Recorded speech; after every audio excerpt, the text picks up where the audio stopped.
योग का आरंभ है जप से। नाम जिव जपि जागहि जोगी। जोगी मतलब योग करने वाला जो है वो नाम को जप करके योग का आरंभ करते हैं। अपने सद्गुरु महाराज जी कहते हैं ये जप क्या है?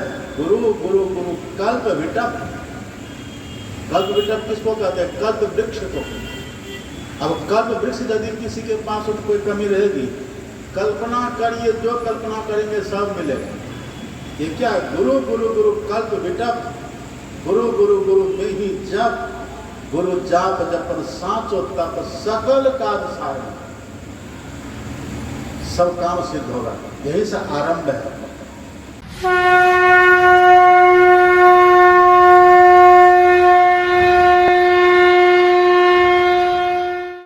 अभी पाठ में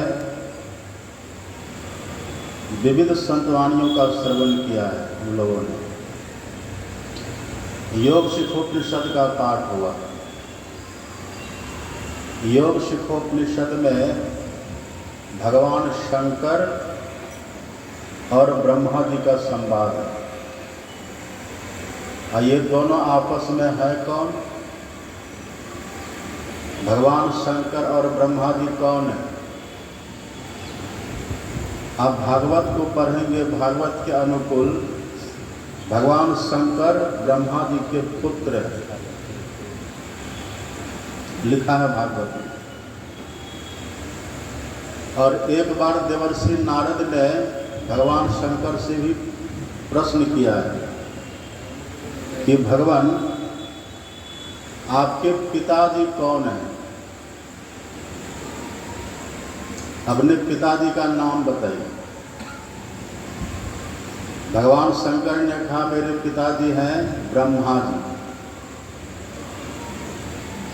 फिर देवर्षि नारद जी ने पूछा ब्रह्मा जी के पिता कौन है? तब भगवान शंकर ने कहा विष्णु भगवान। भगवान विष्णु की। देवर्षि नारद जी ने पूछा कि ब्रह्मा जी के पिताजी कौन हैं? तब भगवान शंकर ने कहा विष्णु भगवान। नारद जी ने फिर पूछा विष्णु भगवान के पिताजी का क्या नाम है? तब शंकर भगवान ने कहा सबके पिताजी हम ही हैं। ये इनका संबंध बड़ा खटखटा है। अनेक तरह के पुराण हैं, किसमें कौन किनके पिताजी हैं, कौन किनके पुत्र हैं, ये कहना बड़ा कठिन है। लेकिन इतना होने के बाद भी इनका जो परिवार है, परिवार तो सबके है ना, इनका जो परिवार है बड़ा दिव्य है। सबको ही जानते हैं। अभी तो दोनों मिले हैं ना। अभी आपने सुना कि भगवान शंकर के पास ब्रह्मा जी गए और जा करके तब दोनों आपस में संवाद कर रहे हैं। तो एक समय हुआ, उस समय में दोनों मिले हैं और दोनों रहते अपने परिवार में। भगवान शंकर के दो पुत्र हैं, सब जानते, दुनिया जानती है, गणेश और कार्तिकेय। और भगवान शंकर का जो विवाह भी हुआ है, पहली पत्नी का नाम सती महारानी, और वही सती का जब देह त्याग हुआ, उसकी जब मृत्यु हो गई, तो वही सती अगले जन्म में फिर माता पार्वती बन जाती हैं। ये भी सब जानते हैं। और उसी माता पार्वती के माध्यम से दो संतान की प्राप्ति है। और वही माता पार्वती नव दुर्गा भी बनी है, सब जानते हैं। ये भगवान शंकर ब्रह्मा जी के पुत्र भी हैं पुराणों के अनुकूल, और भगवान शंकर जगत पिता भी है। अब दोनों का परिवार है। परिवार में बहुत सामंजस्य है। ये तो भगवान शंकर है और ब्रह्मा जी, और भगवान विष्णु के लिए सब कोई जानते हैं कि विष्णु भगवान ही राम भगवान बने हैं। भगवान विष्णु ही कभी राम बन जाते और कभी वही कृष्ण बन जाते हैं। और जब विष्णु भगवान राम बने, राम बन करके जब पिता की आज्ञा के पालनार्थ बन जाने लगे हैं, तो पूरा परिवार में मातम छा गया है कि नहीं? सबके सब दुखी हुए। उसी समय भगवान राम ने उपदेश किया है, आप पढ़िएगा। यहाँ तो भगवान शंकर और ब्रह्मा जी दोनों मिलकर के आध्यात्मिक संवाद कर रहे हैं, लेकिन दोनों का जो पारिवारिक पक्ष है बहुत दृढ़ है, बहुत मजबूत है। आध्यात्मिक ज्ञान वही ठहरता है जिनका पारिवारिक जीवन भी बड़ा ही सधा हुआ, बहुत सुव्यवस्थित हो, वहाँ ठहरता है। अभी न दोनों आध्यात्मिक ज्ञान की चर्चा कर रहे हैं। जब राम भगवान बन जाने लगे तब राम भगवान ने वहाँ उपदेश किया है, आप पढ़ेंगे रामचरितमानस को। और सबसे पहले भगवान ने उपदेश किया है माता कैकेयी के पास जाकर के। जो माता कैकेयी ने राम भगवान को बन जाने के लिए वरदान मांगा है दशरथ जी महाराज से, उसी माता कैकेयी के पास जाकर के राम भगवान ने उपदेश किया है। क्या उपदेश किया भगवान ने?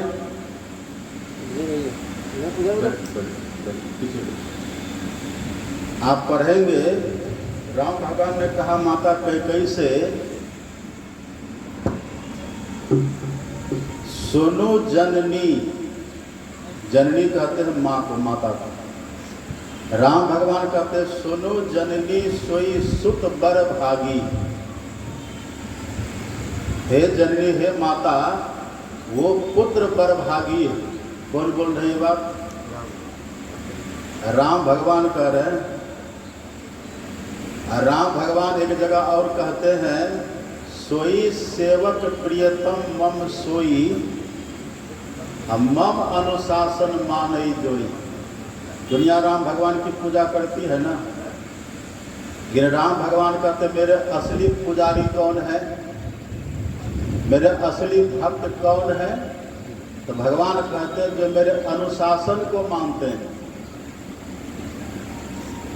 ये कहने का भाव भगवान कहते हैं जो मेरी बातों को मानते हैं। सोई सेवक प्रियतम मम सोई, मम अनुशासन माने जोई। जो मेरे अनुशासन को माने, मतलब जो मेरे कहे अनुकूल चले, वही मेरा प्रियतम है। राम भगवान कहते हैं। मतलब कोई भगवान को माने, अब भगवान की बात नहीं माने तो भगवान खुश होंगे? नहीं खुश होंगे। वही भगवान यहाँ कहते हैं, मुझे भले मानो कि न मानो अलग बात है, जो मेरी बातों को मानते हैं ना, वो मेरा प्रियतम होता है। तो भगवान कहते हैं कैकेयी माता से कि हे माता, सुनो जननी, सोई सुत बर भागी, जे पितो मातु वचन अनुरागी। हे माता, वही पुत्र बरभागी है जो अपने माता पिता के वचनों के अनुरागी।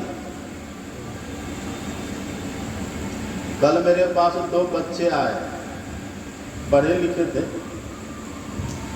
उनको मैंने पूछा कि दीक्षा लिए हैं? कहा हाँ बाबा। तो फिर मैंने कहा कि आप पढ़े लिखे हैं, दीक्षा भी लिए हैं, तो आप धरती पर के 3 प्रत्यक्ष देवता का नाम बताइए। तो कहा भगवान शंकर। हमने कहा भगवान शंकर को आप देखते हैं? प्रत्यक्ष का मतलब जिनको आप देखते हैं वो न प्रत्यक्ष हुआ। तो दोनों चुप हो गए। सत्संगी हैं, दीक्षा लिए हुए हैं, पढ़े लिखे भी हैं, लेकिन सब ज्ञान सबके पास हो कोई जरूरी नहीं है। तब हमने कहा कि आपने सुना है ना,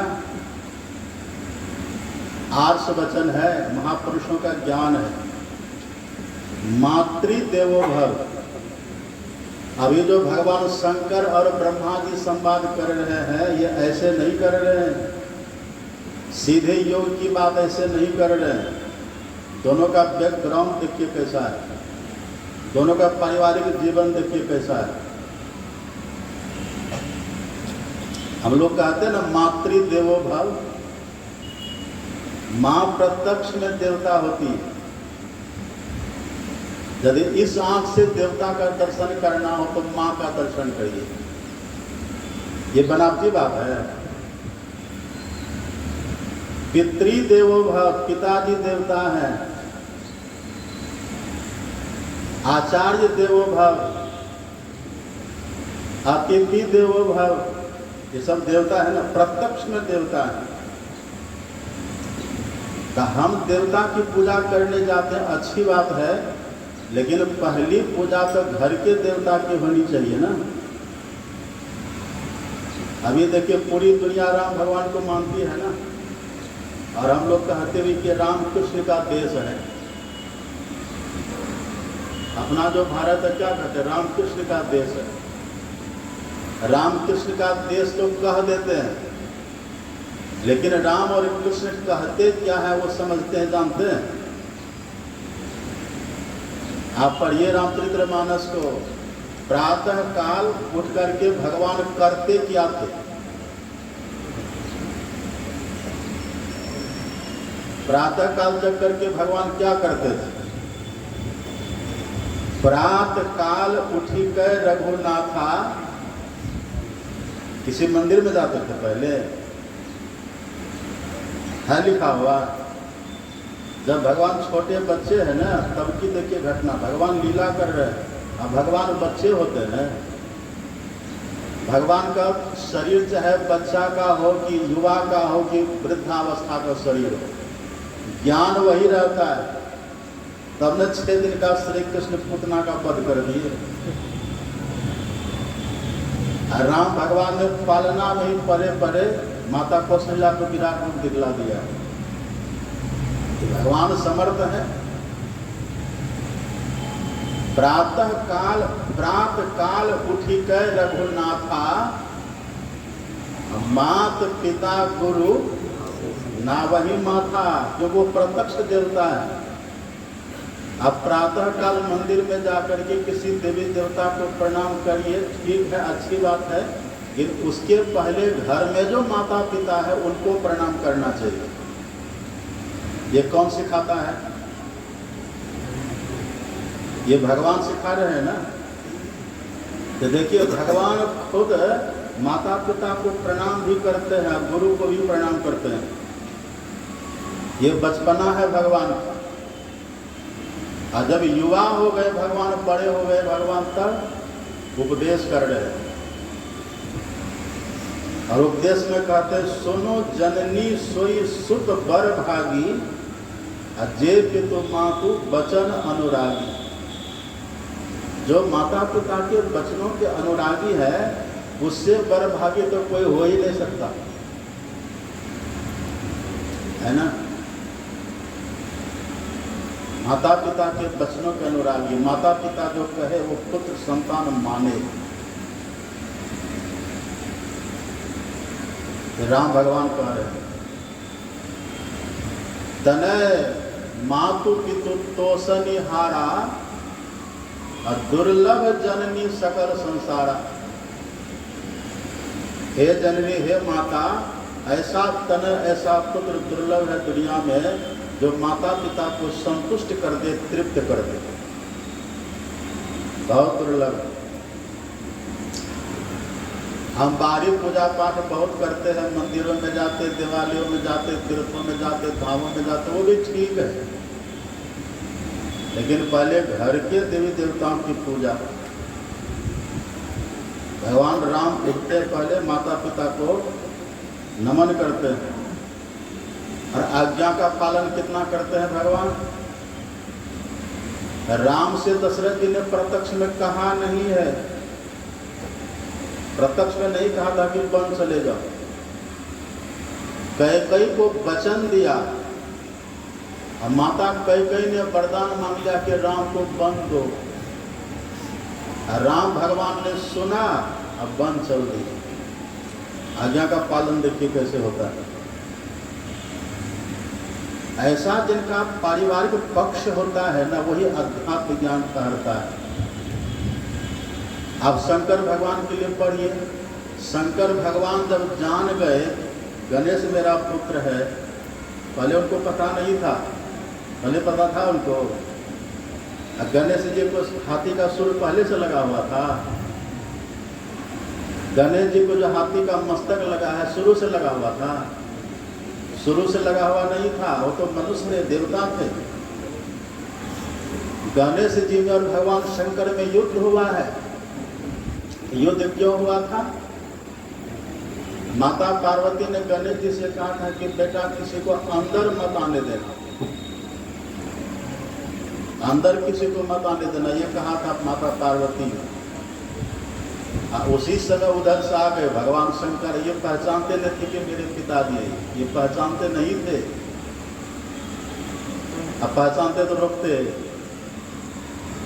भगवान शंकर जैसे अंदर जाने लगे तो गणेश जी ने रोका।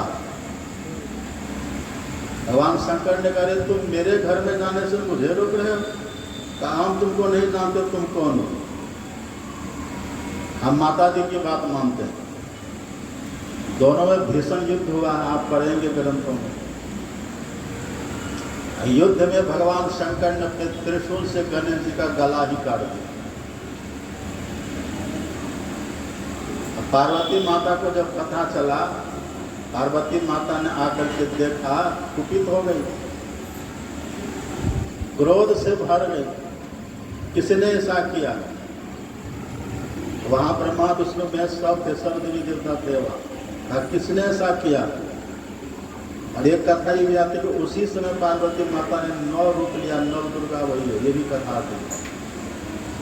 तब भगवान शंकर प्रकट हुए। भगवान शंकर ने कहा कि देवी ये मैंने किया है, ये बालक मुझे मेरे ही घर में जाने से रोक रहा था। इनको तो मैंने कहा था पहरा करने के लिए, आपने इसको मार दिया। कहा देवी मैं नहीं जानता था। कहा अब तो जान गए ना, इसको जीवित करिए। हाँ ठीक है, जीवित कर देते हैं। एक को कहा कि जाओ उत्तर दिशा में, जो सबसे पहले मिले, कथा है, जो सबसे पहले मिले उसी का सिर काट करके ले आओ, हम ऑपरेशन करके जोड़ देंगे। सबसे पहला ऑपरेशन वही हुआ है।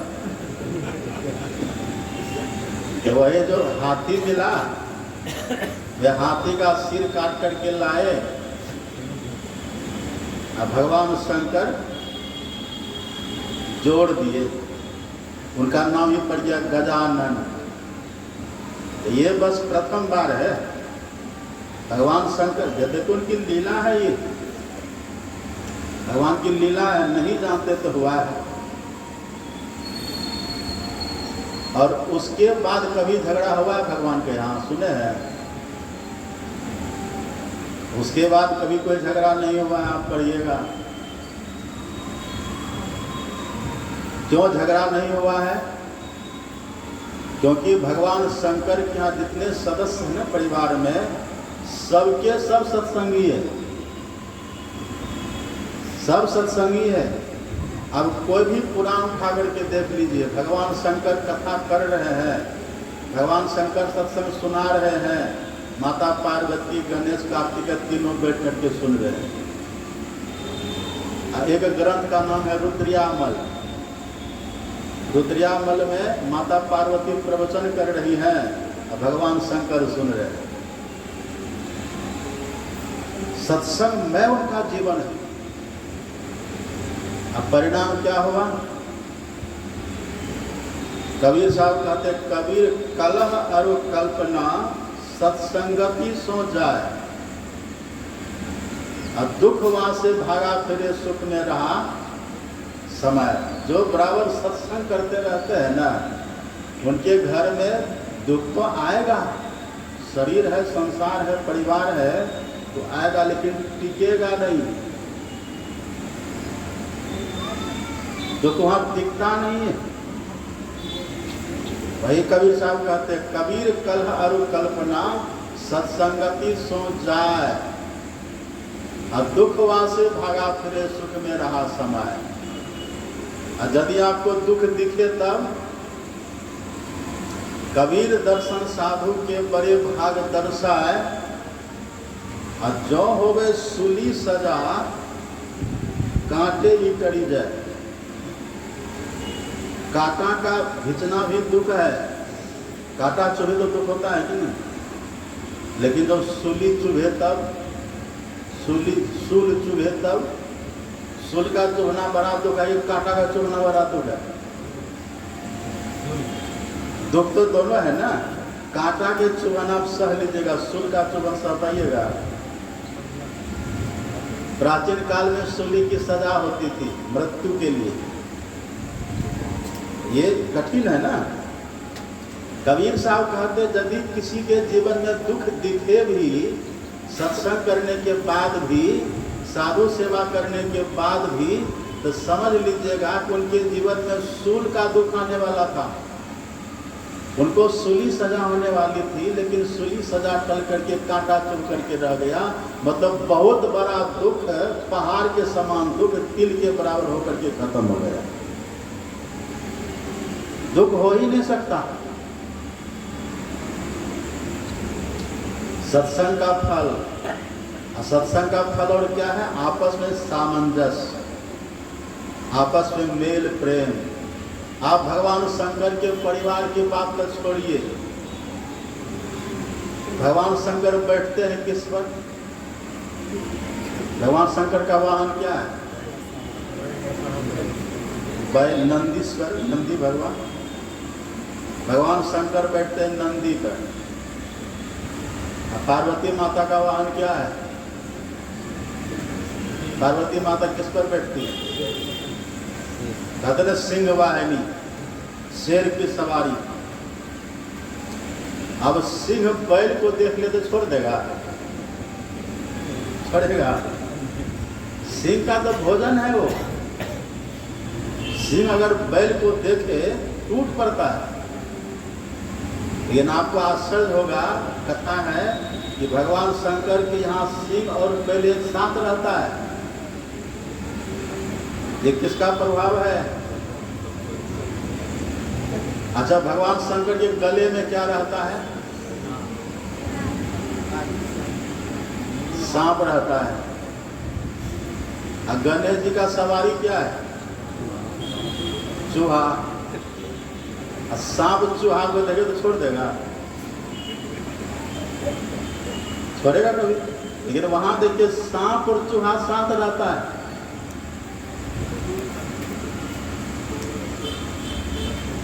ये शिक्षा दे रहे हैं। भगवान का जो चरित्र होता है, भगवान की जो लीला होती है, भगवान कहता है ऐसा आप भी करिए तो आपका जीवन भी ऐसा हो जाएगा। गणेश जी मोर की सवारी करते हैं, मयूर। ये कार्तिकेय भगवान, भगवान कार्तिकेय का वाहन है मोर, मयूर। अब मयूर यदि सांप को देखे छोड़ देगा? मयूर के लिए सबसे बढ़िया भोजन है सांप, सबसे स्वादिष्ट। सांप खाता है मोर। तुलसीदास जी ने लिखी, जापान के रामचरित मानस में तुलसीदास जी लिखते हैं, खाए महा अहि हृदय कठोरा, वचन मधुर बोलहि जिमि मोरा। मोर बोलता बड़ा मीठा, पर खाता है बड़ा बड़ा सांप चुन चुन कर। लेकिन यहाँ देखिए भगवान शंकर के यहाँ सांप और मयूर साथ रहता है। सांप भी वही, मयूर भी वही, चूहा भी वही, शेर भी वही, बैल भी वही, सब साथ रहता है। सत्संग का प्रभाव देखिए, ये सामंजस्य है। ऐसा जो पारिवारिक जीवन है ना इन लोगों का, इसलिए यहाँ पर संवाद हो रहा है। योग शिखोपनिषद में भगवान ब्रह्मा जी ने प्रश्न किया है, भगवान शंकर ने उत्तर दिया। दोनों गृहस्थ है। अब क्रोध भी करते। भगवान शंकर कैसे जन्म लिए? भगवान शंकर आप जानते हैं ना, ब्रह्मा जी के प्रथम पुत्र का नाम है सनकादि ऋषि। और सनकादि ऋषि ने ब्रह्मा जी की एक बात नहीं मानी। एक बात ब्रह्मा जी ने कही तो सनकादि ऋषि ने उल्लंघन कर दिया। बड़े कुपित हो गए ब्रह्मा जी। और सच पूछिए ना तो ब्रह्मादि के भीतर क्रोध है नहीं, तपस्वी के भीतर क्रोध होता है। जो सच्चे तपस्वी होते उनके भीतर क्रोध नहीं होता है। अब ब्रह्मा जी इतने बड़े तपस्वी हैं, तप बल रचई प्रपंच विधाता। तपस्या के बल से ब्रह्मा जी संपूर्ण सृष्टि की रचना करते हैं, उनके भीतर क्रोध है नहीं। लेकिन सनकादि ऋषि जो पुत्र हैं, उनके सुपुत्र हैं, एक आज्ञा का उल्लंघन किया। लिखा भागवत में पढ़िएगा, ब्रह्मा जी ने इतना क्रोध किया है कि तुम मेरा पुत्र होकर के मेरी आज्ञा का उल्लंघन कर रहा है। ऐसा अशिष्ट तो हो गया, उदंड हो गया।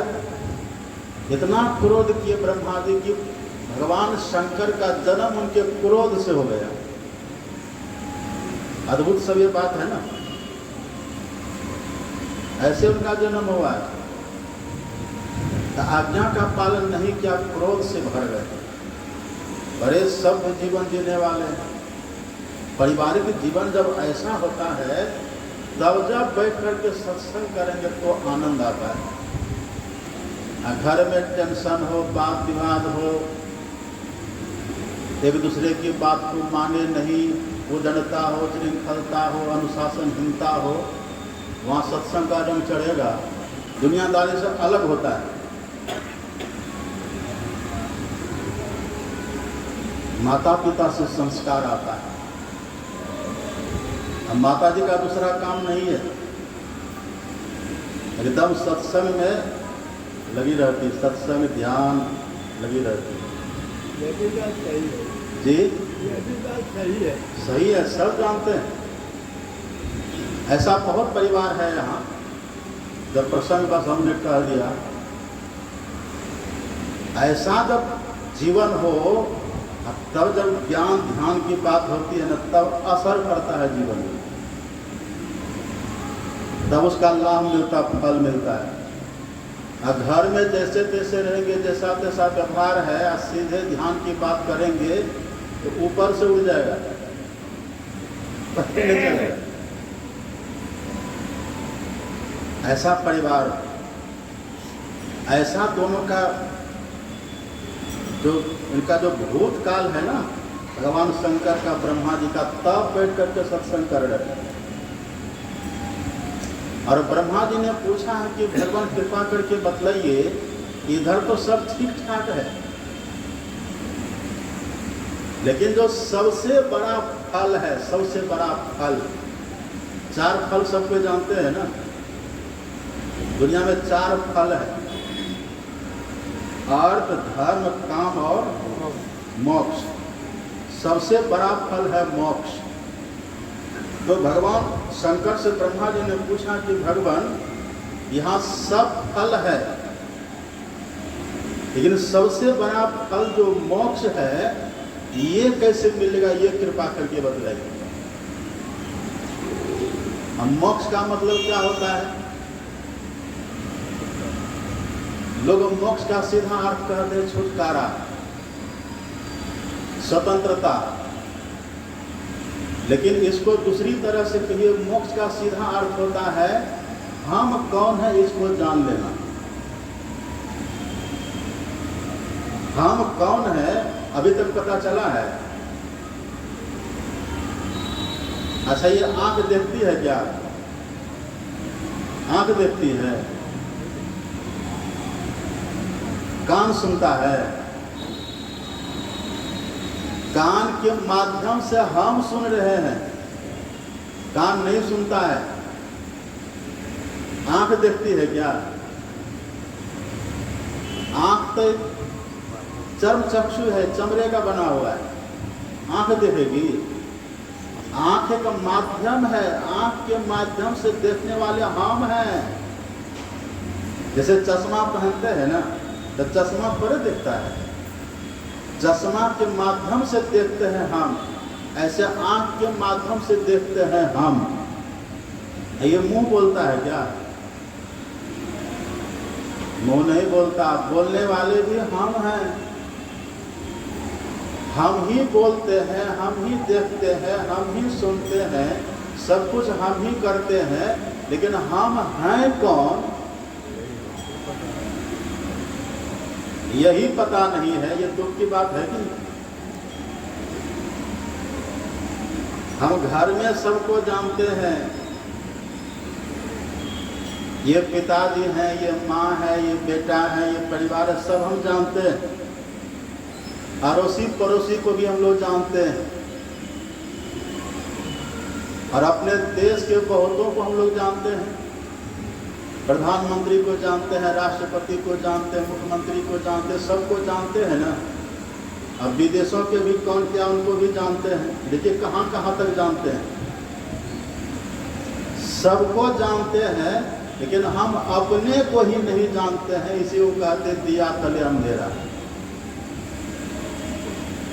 है ना। सबको हम जान रहे हैं, यही अपने को जब हम जान लेंगे ना तब हो जाएगा मोक्ष।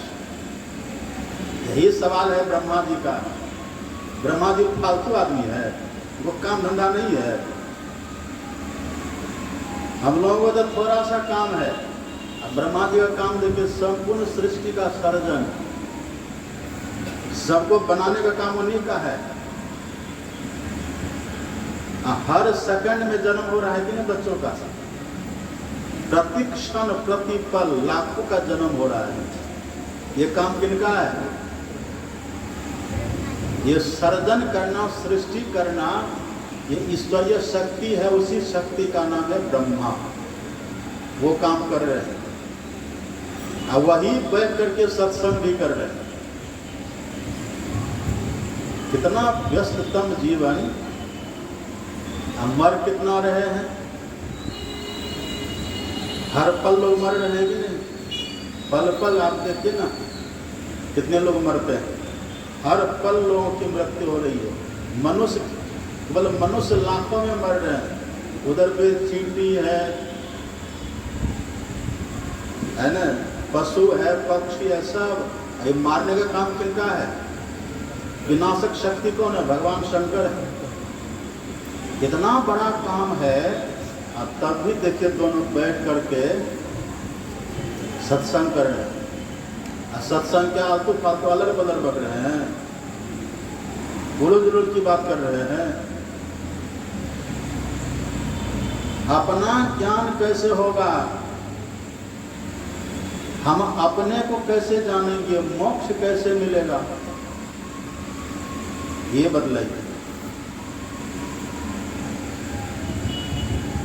ये ज्ञान क्या कॉलेज में मिलेगा आपको? हाँ, तो सब्जेक्ट अलग अलग है, वो पढ़ लीजिए आप। लेकिन ये सब्जेक्ट जो आत्मा का है, हम कौन है, ये केवल संत के पास ज्ञान मिलेगा आपको। संत महापुरुष बतलाते हैं कि हम वास्तव में है कौन। अपना ज्ञान, आत्मा का ज्ञान। अब दुनिया का सब ज्ञान यदि किन्हीं के पास हो जाए और आत्मा का ज्ञान नहीं रहे, तो ज्ञान का कोई मोल रहेगा? आप मरने की बात तो छोड़िए, मरने के पहले ही जब लोग वृद्ध होने लग जाते थे, ज्ञान रहता दिमाग में। वकील साहब थे, बड़ा बहस करते थे, अदालत जाते थे, अब वही जब अति वृद्ध हो गए, मुंह से वाणी चली गई, कान काम ना करे, आंख काम नहीं करे, तब उनके पास जाइए कुछ बहस की बात करें तो बहस करेंगे। कहेंगे पहले कभी करते थे, अब नहीं। मरे नहीं है, लेकिन देखिए पहले सब ज्ञान की विदाई हो गई है। अब ज्ञान नहीं रहता। मृत्यु की बात तो दूर की बात है, बुढ़ापा जब जीवन में आता है ना, व्यक्ति को तोड़ देता है। ये बुढ़ापा जड़ा, बुढ़ापा को जड़ा कहते हैं। जन्म मृत्यु ये तो है ही है, इसके में जो जरा जो बुढ़ापा वृद्धावस्था है ना, ये बहुत दुखदायी है। गृह पाल होते अति निरादर। बुढ़ापा में सबके लिए बात नहीं है, पर प्रायः देखिएगा बड़ी दुर्दशा होती है। बुढ़ापा में कोई ज्ञान रहता है? जवानी थी, युवावस्था थी, देह में कितना बल है। जब जो मन तब सो कर लेते, जब जैसा तब तैसा जीवन जी लेते हैं। बुढ़ापा में चलता है बस किसी का। बुढ़ापा में बड़े बड़े लोग विवश हो जाते हैं। लेकिन एक बात जान लीजिए, आत्मा कभी बूढ़ा होती है? शरीर हमारा बूढ़ा होता है। और जो एक बार अपने आप को जान ले, जो अपना ज्ञान प्राप्त कर ले, उस पर बुढ़ापा का असर पड़ेगा। क्योंकि आत्मा बूढ़ी होती नहीं है। आत्मा का जन्म होता है, जन्म भी शरीर का है, मृत्यु भी शरीर की है, अब बुढ़ापा भी शरीर का ही है। आत्मा का न तो जन्म है, जो हम है ना, खुद हम आत्मा का न तो जन्म है, इसकी न तो मृत्यु, न तो इसमें बुढ़ापा है। ये देह का सब होता है, देह के बंधन में पड़े हुए हैं हम। आप जैसे देखिए उदाहरण, घी का घर कहाँ है? घी का घर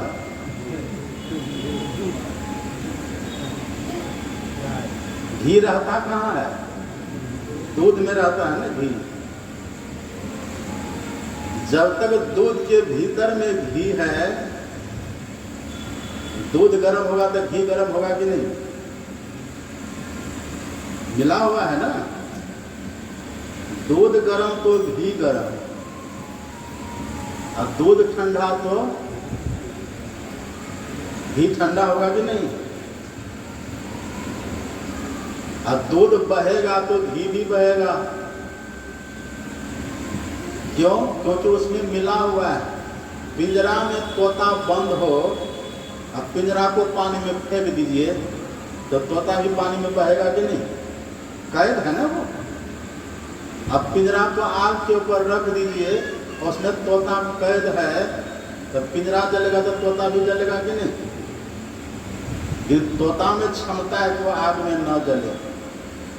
तोता में क्षमता है, तोता तो पानी के ऊपर से उड़ने वाला है। पर पिंजरा में जो कैद है ना, पिंजरा के कारण वो तोता आग में जल भी रहा है और पानी में डूब भी रहा है। इसी तरह से आप और हम जो जीवात्मा है, इसका न जन्म है, न इसकी मृत्यु है, न इसका बुढ़ापा है, न इसका बाल है, न यौवन है, न जड़ा है। इसकी कोई अवस्था नहीं है। देहे अस्मिन् यथा देहे देहस्मिन् यथा देहे कौमारं यौवनं जड़ा। भगवान का वचन है कि इसी देह में बाल्यावस्था, युवावस्था, वृद्धावस्था आत्मा में नहीं होती। लेकिन इस देह में जो आप और हम कैद हो गए हैं ना, इसी कैद हो जाने के कारण हमको बुढ़ापा भी दुख देता है। इसी में कैद हो जाने के कारण जन्म का दुख होता है, मृत्यु का दुख होता है। जन्म मरण में कितना दुख होता है जानते हैं ना? हम लोग के सदगुरु महाराज जी ने हम लोग को रटा दिया है। रोज हम लोग गाते ना स्तुति प्रार्थना में, आवागमन सम दुख दूजा है नहीं, जग में कोई ऐसा दुख है। पुनरपि जननम पुनरपि मरणम पुनरपि जननी जठरे शयनम।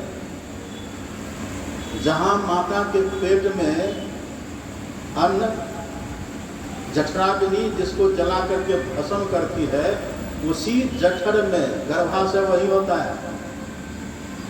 वहीं पर हम 9 महीना तक पड़े रहे, हमको जला पाया।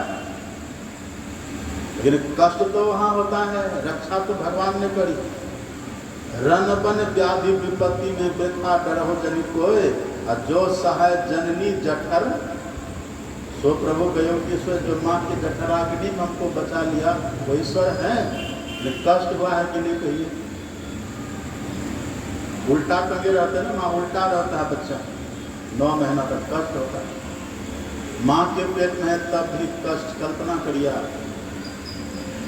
जन्म लेने के समय अपार पीड़ा, मृत्यु के समय इतनी पीड़ा कि मर ही जाते हैं,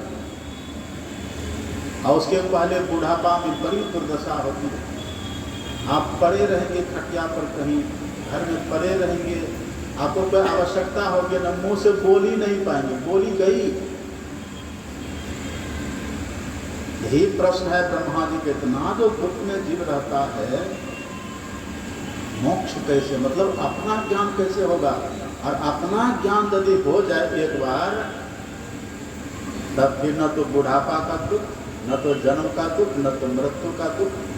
फिर उसको कहते हैं शाश्वत जीवन, जुगन जुगन करो राज। फिर वो राज कभी खत्म होने वाला है? वो व्यक्ति बुद्धिमान है जो दुनिया का लाभ लेते हुए इस लाभ के लेने का भी प्रयास करता है, और जो इस लाभ की बात को छोड़ करके केवल दुनिया के ही लाभ में लगे हुए हैं रात दिन, वो बुद्धिमान है। वो तो बस वैसा ही है कि कबूतर के सामने जब बिल्ली आने लगी तो कबूतर ने कहा कि देखो बिल्ली आ रही है तो आंख बंद कर लो, तो बिल्ली छोड़ देती। कबूतर आंख बंद करके बैठ जाए बिल्ली के डर से, तो बिल्ली छोड़ देगी उसको। वो बुद्धिमान है जो बिल्ली की पकड़ से पहले भागे। वो बुद्धिमान है जो दुनिया का सब काम करते हुए, लाभ लेते हुए, ये लाभ लेने का भी प्रयत्न तो करे कम से कम।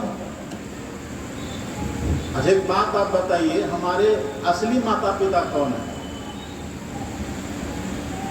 ये सब माता पिता की तो महिमा है ना। इन्होंने जन्म दिया, पालन पोषण किया, इनकी तो महिमा है ही है। लेकिन इस बात को कभी मत भूलिए कि ये देह के माता पिता हैं। देह है तो ये माता पिता है, अथवा ये संतान हमारी है। अब देह जब नहीं रहेगी तब तो हमारे कोई माता पिता हैं। वो कौन है? वो असली है, वही है ईश्वर। इस जीव के असली पिताजी कौन है? ईश्वर परमात्मा है। और ऐसा कोई पिता होते हैं जो अपने संतान को प्रेम न करे? ऐसी कोई माँ होती है जो अपने संतान को प्रेम न करे? पुत्र को पुत्र हो सकता है, लेकिन माता को माता होती है। आप लाख दुख दे दीजिए माँ को, लेकिन माँ आपका अनुभव कभी नहीं चाहेगी, है कि नहीं?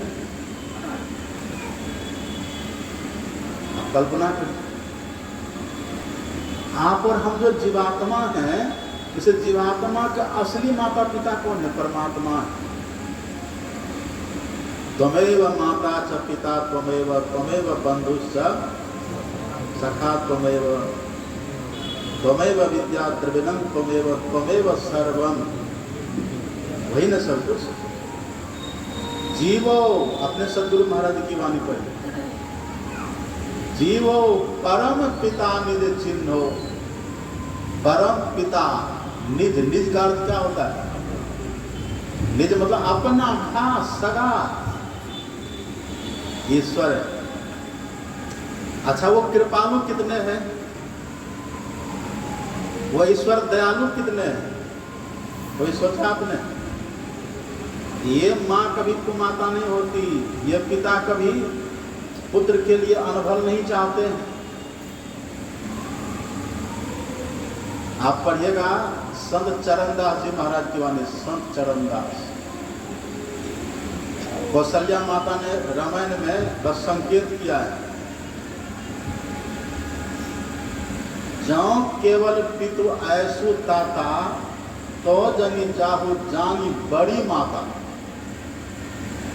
हे राम, यदि तुम्हारे पिताजी का आदेश केवल है ना वन में जाने का, तो मैं कहती हूँ कि वन मत जाओ, क्योंकि मैं माँ हूं ना तुम्हारी। मेरा पोजीशन राजा से बड़ा है, पिता से बड़ी माँ होती है। पितुसु माता सौ गुना, सुत को राखे प्यार। मन से भी सेवन करे तन सु डांटू गार। माता से हरि 100 गुना, हरि मतलब परमात्मा, परमात्मा 100 गुना ज्यादा किस माँ से है। आप बहुत दुख में जब रहते तब माँ के आंचल में जाकर सुखी होते हैं कि नहीं। इस माँ का कैसा स्नेह कैसा प्रेम है, सबको हर लेती है। जो अपने सगे हैं वैसे 100 गुना अधिक स्नेह करने वाले हैं। आप कितना भी माँ के ऊपर कुपित हो जाइए, आप कितना भी लड़ झगड़ लीजिए, एक बार कह दीजिए प्यार से माँ, देखिए आपको माँ से वही प्रेम मिलेगा जो पहले मिल रहा है ना, सच बात। कितना भी झगड़िए, फिर एक बार कह दीजिए नजर जा करके माँ, देखिए फिर माँ सब कुछ भुला जाती है, मेरा बेटा है। ऐसे दुनिया में आप कुछ भी करिए, करते रहिए, जो करना है करिए, अब तक जो भी किया, अच्छा भला बुरा जो भी किए सो किए। आप प्रेम से थोड़ी युक्ति जान करके भगवान को पुकारिए, तुरंत आपके पास आएंगे। यदि क्षमता होगी आपको तो आपको दर्शन भी देंगे, यदि वो क्षमता नहीं होगी भीतर से कृपा करेंगे, आपको ऐसे ही सुखी करते रहेंगे और धीरे धीरे इतनी क्षमता आपको दे देंगे आप उनका दर्शन भी करेंगे। लेकिन ये काम कैसे होगा? ईश्वर ये काम नहीं करते हैं, ये काम है गुरु के हवाले। कोई व्यक्ति ये बात सोचे कि चलो ईश्वर तो सब जगह है ही है, परमात्मा सब जगह है ही है और वे तो कृपालु दयालु है ही हैं, तो वे हम पर कृपा करके सब कुछ कर देंगे। ईश्वर तो अभी भी हैं, साथ हैं और वो कृपा भी करते हैं। उनकी कृपा के बिना श्वास ले पाते? अभी श्वास हम लोग कैसे लेते हैं? अपने से ले रहे हैं श्वास। ईश्वर कृपा कर रहे हैं और जब ईश्वर की कृपा खत्म हो जाएगी और आपको ऑक्सीजन के ड्राम में भी डुबा देगा तब भी श्वास ले पाइएगा? नहीं ले पाएंगे। अभी जो धरती पर हम लोग बैठे हुए हैं, ये पृथ्वी कैसे टिकी हुई है? ये तो अंतरिक्ष में दौड़ रही है इनकी शक्ति से। आप पढ़िएगा गीता में, लोग तो कथा में कह देते, कोई कहते शेषनाग के ऊपर है, तो कोई कहते समुद्र में तैर रही है। लेकिन अब तो सब देख लेते हैं टीवी में, कहीं तैर रही है समुद्र में पृथ्वी, कहीं शेषनाग है, फिर ये दौड़ रही है। कैसे? भगवान का उत्तर पढ़िएगा 15वां अध्याय गीता में। भगवान कहते हैं गामाम से च भूतामी धार्याम में हमो जैसा। भगवान कहते इस पृथ्वी को, इस पृथ्वी में प्रवेश करके इसको मैंने धारण करके रखा है, इसको मैंने थाम करके रखा, तब इस पर सब हम लोग रहते हैं। और जरा सा जब हिला देते हैं तब बड़ा से बड़ा बिल्डिंग खराब सही होता है कि नहीं? समझिए, उनकी कृपा है तो आराम से हम बैठे हुए हैं, उनकी कृपा है हम श्वास ले रहे हैं, ये सब हो रहा है। उनकी कृपा तो है ही है, लेकिन ये एहसास कब होगा? अभी आप सुने ना योग शिक्षोपनिषद, उसी को भगवान शंकर ने सब तरह के ज्ञान की बात बता करके अंतिम में एक बात कह दी। शंकर भगवान ने कहा कि ब्रह्मा जी सब बात तो है, लेकिन कर्णधारम गुरु प्राप्य तद्वाक्य प्रवृत्तिढ़ अभ्यास वासना सत्या तरंती भवसागरम। ऐ ब्रह्मा जी, गुरु को कर्णधार बनाइए, उनको मल्लाह बनाइए, और वे जो ज्ञान की बात देने, जो उपदेश करे, जो दीक्षा में बतावे, उसी दीक्षा उसी भजन भेद को नाव बना लीजिए, नौका। और उस नौका में बैठिए, मतलब उसका अभ्यास करिए, और अभ्यास करके खे करके तब भवसागर को पार कर जाइए। कौन बोल रहे हैं बात? आप जिनके दरबार में लोटा में पानी लेकर दौड़ते हैं। एक बूढ़ी माता जी को हमने पूछा, देखा प्रातः काल वो फुलडलिया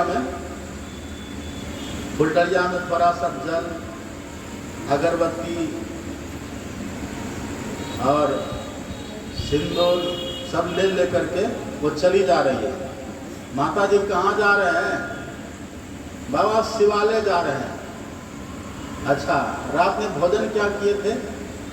रात में तो मछली भात बना था। तो पेट में है मछली, हाथ में फूल डलिया, भगवान नहीं देख रहे हैं? वो भगवान तो सब कुछ देख रहे हैं ना। एक एक ज्ञान को भगवान ने समझाया।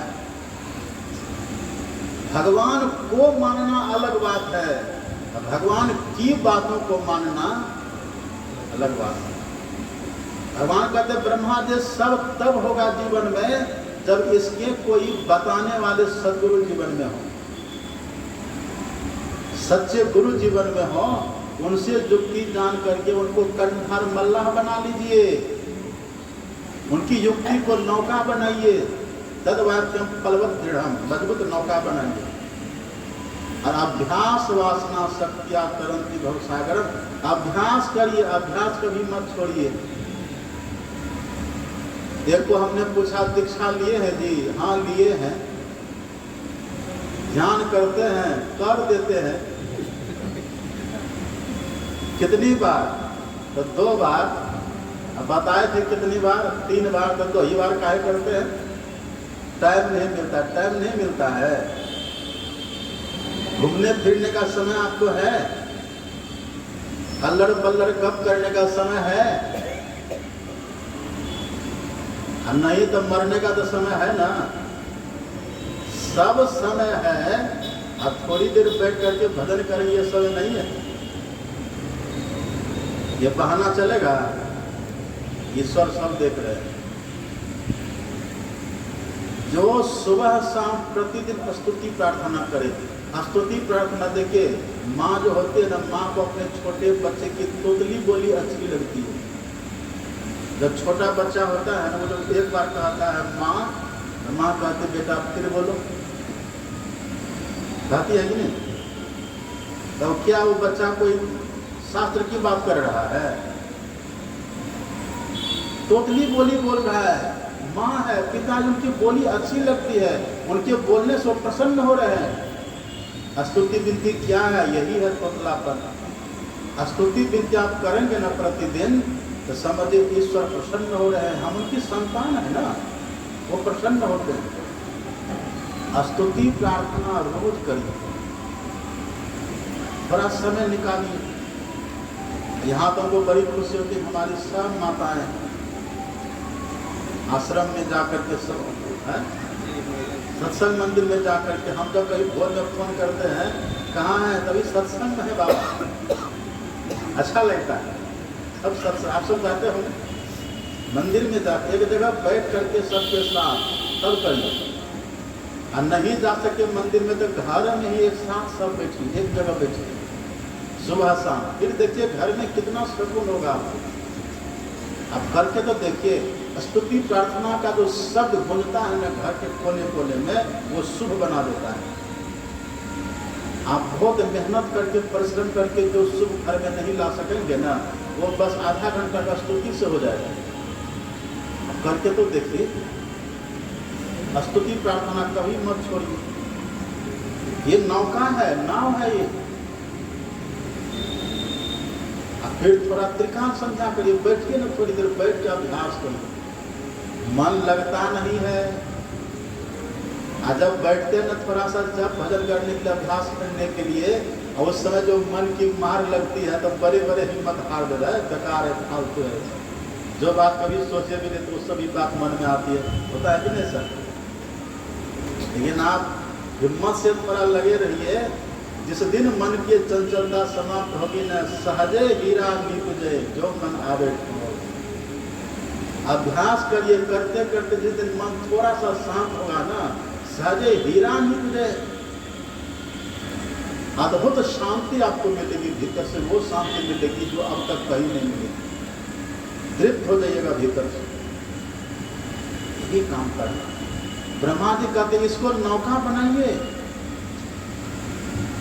योग का भेद जानिए, योग की युक्ति जानिए। योग हीनम कथम ज्ञानम मोक्षतम भवति, वो योग की युक्ति जानिए, थोड़ा ध्यान की विधि सीखिए और सीख करके बैठिए, थोड़ा ध्यान करिए, ध्यान करिए। द्वारका का राजा कौन थे? द्वारकाधीश कौन थे? भगवान कृष्ण थे ना। अब कितनी बड़ी थी लंबी चौड़ी द्वारका? 48 कोस लंबी चौड़ी द्वारका है। वहां की पूरी प्रजा को भगवान ने बसाई थी। तो क्या भगवान 8 बजे तक सोते रहते थे? बहुत काम था तो 8 बजे तक सोते रहते थे भगवान। आप और हम तो थोड़ा सा काम करते करते क्या करेंगे, बहुत काम है, समय नहीं मिलता है, नींद आती है, थके रहते, दिन भर के सो जाते हैं, कहते हैं ना। आप कृष्ण भगवान के लिए पढ़िए। ब्राह्मे मुहूर्ते उत्थाय वायुपस्पृश्य माधव दध्यो प्रसन्न करण आत्मान तमसा परम। ब्रह्म मुहूर्त में कृष्ण भगवान जगते हैं। ब्रह्म मुहूर्त कब होता है? 3 बजे से लेकर के सूर्योदय तक ये ब्रह्म मुहूर्त है। इस ब्रह्म मुहूर्त में कभी भी आप जगिए, एक बार सूर्योदय के पहले हर हाल में जग जाइए, जगिए। यदि जग गए ना, उस समय भगवान शंकर नंदीश्वर पर सवार होकर के भ्रमण करते हैं, उनकी कृपा की दृष्टि हो जाएगी। और सोए रहेंगे तब उनकी क्रूर दृष्टि पड़ जाएगी। जागे ना पिछले पहर, जागे ना पिछले पहर, करे न गुरु मत जाप, मुँह फारे सोबत रहे ताको लागे पाप। एक ने कहा कि बाबा आप कहते मुँह फारे सोबत रहे ताको लागे पाप, हम मुँह को बंद करके सोएंगे तब पाप नहीं लगेगा। आप किसी भी तरह से सोइए, सोएंगे तो पाप लगेगा। इसका मतलब क्या, जग गए तो हो गया। यदि प्रातः काल जग करके खैनी की चुनौती खोजिएगा तब तो बढ़िया था कि आप सोए हुए थे। सिगरेट की डब्बी खोजिएगा तब, चाय बनाने के लिए किचन जाइएगा तब। ब्रह्म मुहूर्त में जग करके न तो किचन की तरफ दौड़िए, न तो सिगरेट खैनी बीड़ी ये सब का लीजिए डब्बा। उठ करके सबसे पहले टॉयलेट की तरफ दौड़िए, शौचालय की तरफ दौड़िए, वहाँ जाकर फ्रेश हो लीजिए।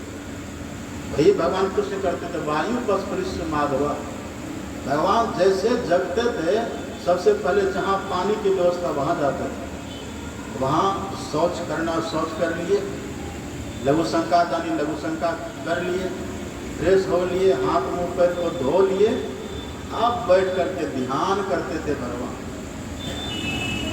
लिखा है। और आप कहते हैं हम रामकृष्ण के देश के रहने वाले हैं, सोते हैं 8 बजे तक। ये हुआ। ब्रह्म मुहूर्त में जगिए,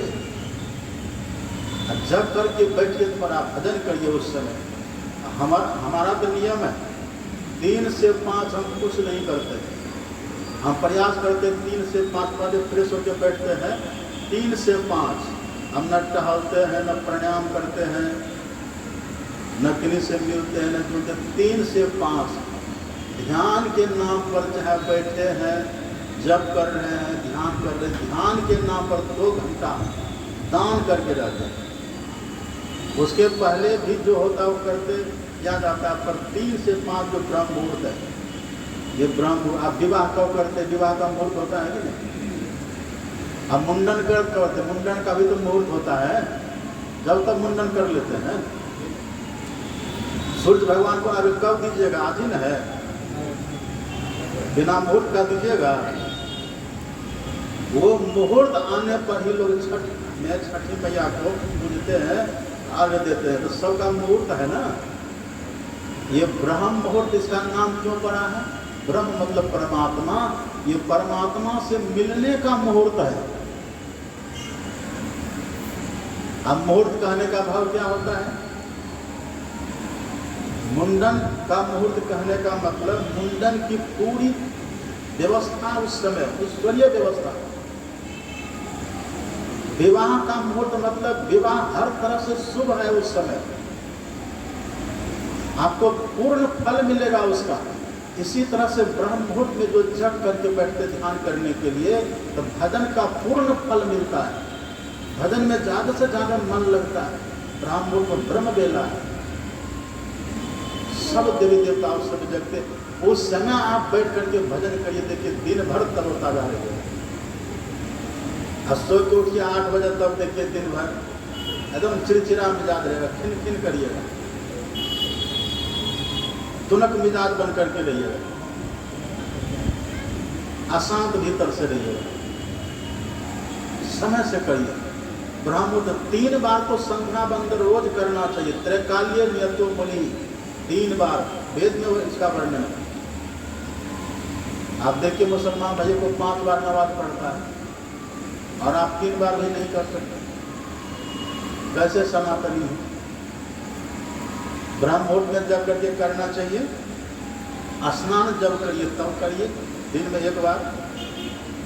और सूर्यास्त के बाद जहां है वहीं शुरू कर दीजिए, जहां है वहीं करिए। अब देखिए फिर आपका जीवन कैसे चलता है। हर तरह से शुभ से शकुन से हम भर जाएंगे। ही भगवान शंकर कहते कि योग का भेद जानिए, युक्ति जानिए। योग का आरंभ कहाँ से है? योग की शुरुआत कहाँ से है? योग का आरंभ है जप से। नाम जीव जपि जागहि जोगी। जोगी मतलब योग करने वाला जो है, वो नाम को जप करके योग का आरंभ करते हैं। एक मंत्र सीखिए जो गुरु मंत्र दीक्षा में बतला दे, उस मंत्र को जपिए। बोल बोल करके जपिए, अकेले में बैठ करके जपिए। नहीं बोल सकते जी हिला हिला करके जपिए, और पटपटा करके जपिए। लेकिन जप का श्रेष्ठ विधि है मन ही मन जपिए। माला कर में असुरत नहर में कहो या जप कैसा। कोई माला घुमावे, अब मुंह से बोले भी, अब मन से विषय चिंतन करे तो जप हुआ। अपने सदगुरु महाराज जी कहते हैं, अति पावन गुरु मंत्र मन ही मन जाप जपो।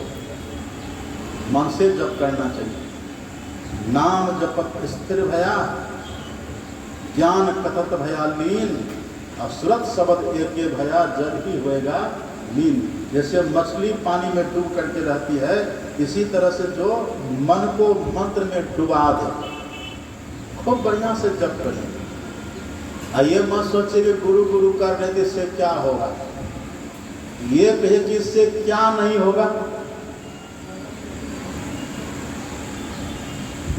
इससे क्या नहीं होगा?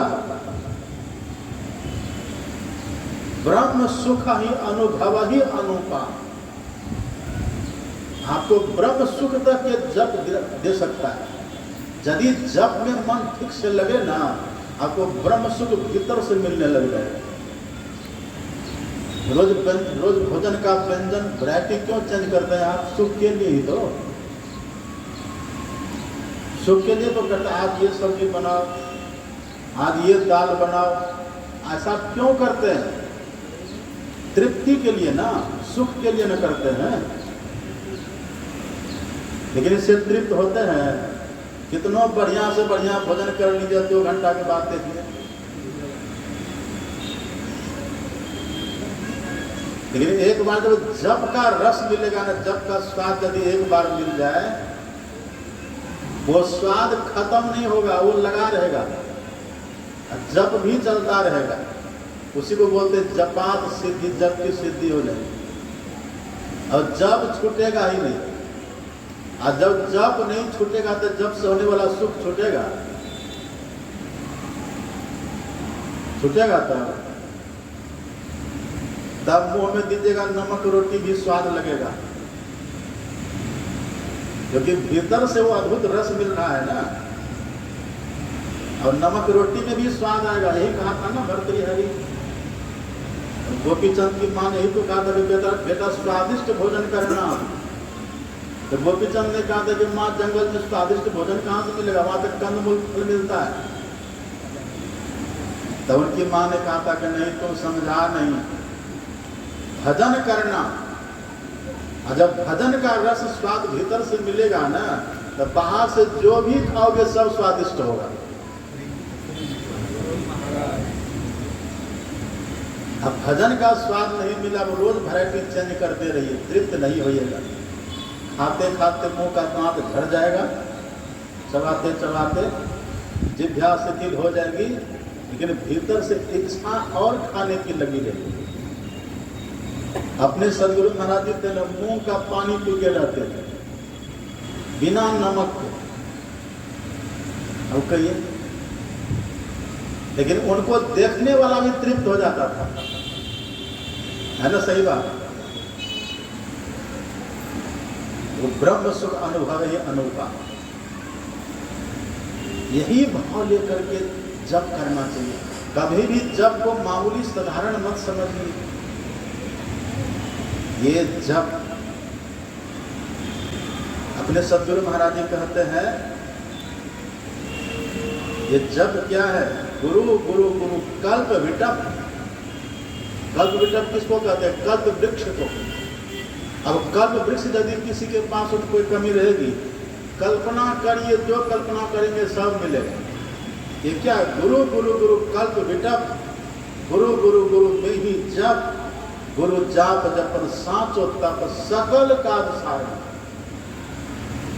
सब काम सिद्ध होगा। यही से आरंभ है। तो बिना मंत्र जपे कभी मत रहिए। अपने सदगुरु महाराज जी कहते थे, बड़े तो जप करिए, यदि छोटा बच्चा भी है ना, उसको भी कुछ सिखा दीजिए तो वो भी जपेगा। और जब बच्चा बच्चा से जपता है ना, तो फिर जवानी में तो और उसका झुकाव तब उधर हो जाता है। और यदि बचपन से नहीं किया तो फिर जवानी में बहानाबाजी बहुत होगी। हाँ करेंगे, ये होगा तब कर लेंगे, वो होगा तब कर लेंगे, तब वो बहानाबाजी में रहेंगे। और देखते देखते कब बाल पकना शुरू हो जाएगा, माता को ठिकाना, बाल पकना शुरू, मुंह का दांत झड़ना शुरू, बुढ़ापा देखते देखते आती है। बुढ़ापा दिल बता करके आती है, जितनी बताती कभी। और जब अचानक से लगता करे हम बूढ़ा हो गए, तब फिर अब बाल को रंगाने चलते, तो रंगाने से जवान हो जाएगा। अब गए, और जो जवानी को ठीक से जी लिया है, फिर उसका बुढ़ापा तो आनंद का जीवन होता है। फिर तब बुढ़ापा का दुख नहीं व्यापेगा। अपने सदगुरु महाराज जी थे ना, मुरादाबाद से जाना था बदायूं, सदगुरु महाराज जी 7 दिन से मूसलाधार वर्षा हो रही थी। सत्संग का समय दिया हुआ है तो जाना तो है ही है। शिष्यों से कहा कि देखो सामान सब रखो गाड़ी में। कहा सरकार वर्षा हो रही है, 7 दिन से सूर्य उगा ही नहीं है। सदगुरु महाराज का अच्छा रखो न, सामान रखो। कहा सरकार भीग जाएगा। कहा भीगे तब भी रखो। सामान सब रखते, और तब का तब मुझे भी उठा करके रखो गाड़ी में। बुढ़ापा देखिए, वृद्धावस्था शरीर में है, इन उठाने वालों के वहां पर लाइन लगता था, हम उठाएंगे तो हम उठाएंगे। यदि आप 5 भाई हो ना, तो माता पिता को होता है कि सवाल खड़ा होता, कौन रखेगा? जवानी में भजन नहीं किया ना, इसीलिए। अब भजन यदि थोड़ा थोड़ा कर लेंगे ना, फिर बुढ़ापा में सेवा हम करेंगे, इसके लिए और लगेगा। सदगुरु महाराज जी को उठा करके रखा, कार में बैठाए, और जैसे कार खुली, बादल फटा, वर्षा बंद हो गई और सूर्य निकल आया, धूप हो गई। श्री सदगुरु महाराज। तब सदगुरु महाराज जी का तब लोग कितना कपड़ा सुखाना है सुखा लेना। उसी समय सदगुरु महाराज जी ने कहा था अपना नाम लेकर के कि नहीं दास का शरीर बूढ़ा हुआ है, नहीं दास नहीं। ये आत्मज्ञान देखिए, ब्रह्म ज्ञान। आत्मा कोई बूढ़ा होता है? एक बार ये ज्ञान हो जाए, फिर जैसे पिंजरा से तोता आजाद हो गया और जलेगा वो। आप एक बार दूध को मथ करके उसके भीतर से घी निकाल दीजिए, अब फिर से उस घी को दूध में मिलाइए तो मिलेगा? लाख प्रयत्न आप करिए, ऐसा कोई मशीन बना दो फिर से ये घी को मिला दे। ऐसी कोई मशीन है? बना वैज्ञानिकों ने बनाया? नहीं मिल सकता। एक बार से देह के बंधन से आत्मा अलग हो जाए, फिर दोबारा कोई सोचे कि इसे देह के बंधन में इसको ला दे, वो नियम ही नहीं, वो विधान ही नहीं है। अब वो मुक्त हो गए, वो अब मोक्ष मिल गया। यही है मोक्ष। अब जब देह के बंधन से निकलेंगे तो जाएंगे कहाँ? एक ही शरीर है हम लोगों का, 5 शरीर है, स्थूल, सूक्ष्म, कारण, महाकारण और कैवल्य, 5 शरीर है। और जो 5 शरीर से निकलेंगे तो जाएंगे कहाँ? सुषमन तिल हो पिल तन भीतर होंगे सबसे न्यार, तन में पिल 5 तन पारा, जा पाओ प्रभु सार। जो हमारे असली माता पिता है ना, अब उनसे जाकर के हम मिल लिए। हम जो माता पिता से मिल लिए, अब कभी विछड़न होगा? अब कभी विछड़न नहीं होगा। जुगन जुगन की बिछड़ी मीरा घर में लीनी लाए। हम अपने घर में आ गए, अपने माता पिता से मिल लिए, अब कभी विछड़न नहीं होगा। कहिए कितना सुख मिलेगा? ये कठिन नहीं है, थोड़ा थोड़ा करिए ना, पापों से बच करके रहना, बस इतनी हिदायत है। झूठ बोलेंगे, चोरी करेंगे, नशा हिंसा में विचार करेंगे, या सोचेंगे कि जब भी करें तो होगा। अब हाथ में गोबर भी लगा लिए हैं, उसी हाथ से खीर खाइएगा? पाप भी करेंगे, और जब भी करेंगे तो जब होगा। पापों से बच करके केवल रहिए, और दुनिया को मत देखिए दुनिया क्या कर रही है। अपनी ओर निवेद, अपना हमको देखना। एक ही विद्यालय में पढ़ करके बच्चे कितने इंजीनियर, डॉक्टर बन जाते हैं, उसी विद्यालय में पढ़ने वाले कितने चोर लुटेरा बन जाता है। हमको चोर लुटेरा को नहीं देखना है, हमको उन्नति करने वालों को देखना है। ऐसा करके करिए, फिर देखिए कितना जीवन में आनंद आता है। तो मंत्र का जप करिए, मंत्र का ठीक जो जप करते हैं ना, उनको गुरु महाराज जी का दर्शन ऐसे ही हो जाता है। लेकिन अभ्यास काल में थोड़ी देर तक मंत्र जप